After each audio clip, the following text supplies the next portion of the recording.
Europe Soir. Coisa de uma forma fraquejar? Não. For all Americans. Если да, le istituzioni. Laurent Bazin sur Europe 1. Le Monde dans votre radio, les chroniques du Monde avec Virginie Salmen cette semaine. Bonsoir Virginie. Bonsoir Laurent, bonsoir à tous. On va prendre d'abord la direction de Vienne avec une expérience, comme on dit maintenant dans le domaine du voyage, assez singulière, puisque ce sont des sans-abri autrichiens, vous avez bien entendu, qui proposent de vous faire visiter la ville impériale, mais alors vraiment à leur manière. Oui, les guides sont des sans-abri et ils vous emmènent donc dans leurs propres repères à travers les soupes populaires, les lieux où ils dorment. Ils racontent aux visiteurs tous les défis et les petits trucs de leur vie quotidienne, par exemple qu'ils ont accès à une librairie et certains musées grâce à un pass culture spécial sans-abri qui leur permet aussi de se mettre au chaud l'hiver. Alors l'idée de départ, c'est de répondre à une question que beaucoup de gens se posent. Qu'est-ce que je ressens exactement quand je rencontre une personne sans-abri ? Après la visite, les gens ont en majorité cassé des a priori. Ils ont moins peur du contact avec quelqu'un qui dort dans la rue. La visite coûte 2 heures, dure 2 heures et coûte 15 €. Comment ça a démarré ? C'est quoi ? C'est un groupe de sans-abri qui s'est formé ? Alors non, l'idée vient d'une jeune femme d'une trentaine d'années, Perrine Schauber. Elle a monté cette start-up sociale pour venir en aide aux sans-abri, leur trouver un boulot à leur portée. Ils sont rémunérés pour ces visites et ça permet aux touristes de vivre donc une expérience inhabituelle. Mais il n'y a pas que les visites de Vienne. La start-up propose aussi, par exemple, des ateliers cuisine pour forger l'esprit d'équipe dans l'entreprise. Vous savez ce qu'on appelle le team building. Oui. Ils viennent préparer à manger pour les sans-abri dans une soupe populaire. Cette start-up s'appelle Shade Tour et la fondatrice espère bien que les touristes étrangers auront envie d'implanter le concept dans leur pays pour aider à leur tour les sans-abri. Shade Tour, c'est le tour des ombres. C'est ça, le tour si on de l'ombre, traduit. absolument. Est-ce que ça marche ? Alors à Vienne, il y a déjà eu 9000 visites en 2 ans. Pour l'instant, il y a 6 guides, dont 3 ont déjà retrouvé un logement grâce à ce nouveau boulot. Sur 1200 sans-abri recensés à Vienne, c'est un début.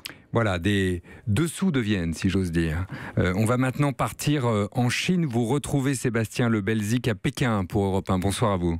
Bonsoir. Là où bonjour pour vous d'ailleurs. Là-bas, les autorités viennent de déclarer la guerre à ce qu'elles appellent les striptease funéraires. Alors c'est une expression qui évidemment surprend. Qu'est-ce que c'est ? Oui, en Chine, la tradition, quand une personne âgée disparaît, c'est d'organiser une fête. Ça peut être traditionnellement un opéra, un spectacle. L'objectif, c'est de faire venir du monde et donc de récupérer de l'argent. On appelle ça une fête blanche, car le blanc, en Chine, c'est la couleur de la mort. C'est la même chose d'ailleurs pour les mariages, mais on appelle ça alors une fête rouge, puisque le rouge en Chine, c'est la couleur de la fête.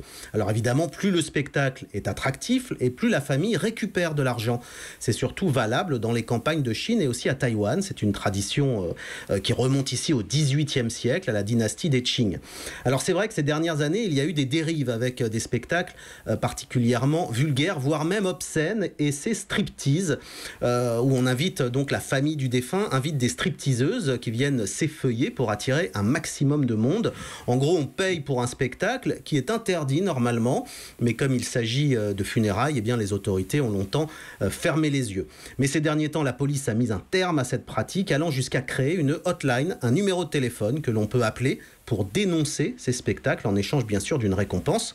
Le Parti communiste s'est aussi lancé dans une campagne pour dénoncer ces traditions qualifiées de corruptrices et qui, selon les journaux officiels, vont à l'encontre de la morale officielle. Mais Sébastien, c'est nouveau ou ça dure depuis longtemps finalement ? Non, c'est une tradition qui date du XVIIIe siècle, mais qui est surtout une tradition qui vient des campagnes chinoises, qui est assez peu répandue. On fait ça dans les campagnes pour essayer de faire venir un maximum de monde aux cérémonies des funérailles, mais c'est vrai qu'il y a eu quelques dérives où on a tendance à profiter en quelque sorte des funérailles pour organiser des spectacles, faire venir beaucoup de monde, récupérer beaucoup d'argent, et donc il y a en quelque sorte une marchandisation de la mort qui s'organise.